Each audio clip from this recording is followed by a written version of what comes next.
জিয়া সারা বাংলায়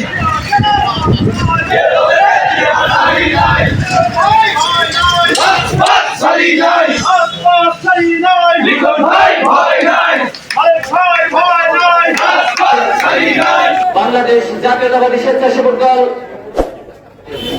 রাজবাড়ী জেলা শাখার সংগ্রামী সভাপতি আমার নেতা মোস্তাফিজুর রহমান লিখন ভাই উপস্থিত আছেন। জেলা স্বেচ্ছাসেবক দলের সাধারণ সম্পাদক আমাদের শ্রদ্ধেয় বড় ভাই আজাদ ভাই উপস্থিত আছেন। জেলা স্বেচ্ছাসেবক দলের যুগ্ম সাধারণ সম্পাদক আমার প্রিয় বড় ভাই আব্দুল মালেক ভাই সহ বাংলাদেশ জাতীয়তাবাদী স্বেচ্ছাসেবক দলের বিভিন্ন ইউনিটের নেতাকর্মী ভাই ও বন্ধুরা, সকলের প্রতি রইল আমার রাজবাড়ী সদর উপজেলা স্বেচ্ছাসেবক দলের পক্ষ থেকে সংগ্রামী সালাম ও শুভেচ্ছা। আমার মনে আছে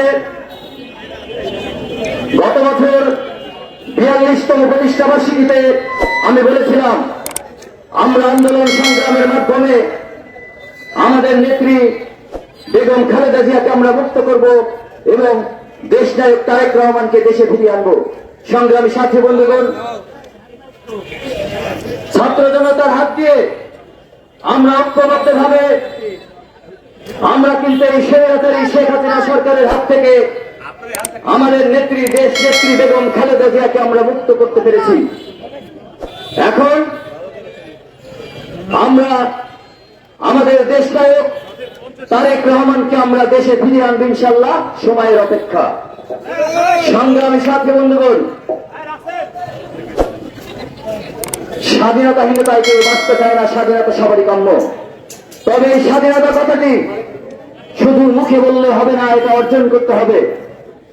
আমরা 1971 সালে 30 লক্ষ শহীদের রক্তের বিনিময়ে এই স্বাধীনতা অর্জন করেছিলাম, কিন্তু আপনারা জানেন এই স্বৈরাচারী আওয়ামী লীগ সরকার 2006 থেকে 2024 সাল পর্যন্ত এই স্বাধীনতাকে প্রশ্নবিদ্ধ করেছে।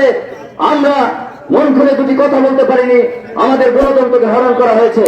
সংগ্রামী সাথী বন্ধুগণ, আমরা এই ছাত্র জনতার হাত ধরে 2024-এর 5ই আগস্ট আমরা নতুন করে একটা স্বাধীনতা পেয়েছি এবং এই স্বাধীনতা রক্ষা করার দায়িত্ব আপনার আমার আমাদের সকলের। সংগ্রামী সাথী বন্ধুগণ, আমরা এমন কোন কার্যক্রম করব না যাতে এই স্বৈরাচারী আওয়ামী লীগ সরকারের মতো আমাদের অবস্থা হয়। আমাদের জেলার প্রেসিডেন্ট সাধারণ সম্পাদক আছেন, এরা যে দিক নির্দেশনামূলক বক্তব্য দেবেন সেই বক্তব্য আমরা শুনব এবং আমরা অক্ষরে অক্ষরে তাদের দেওয়া বক্তব্য আমরা অক্ষরে অক্ষরে পালন করব।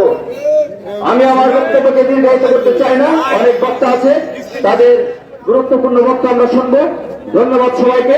শহীদ প্রেসিডেন্ট জিয়াউর রহমান অমর হোক, খালেদা জিয়া জিন্দাবাদ।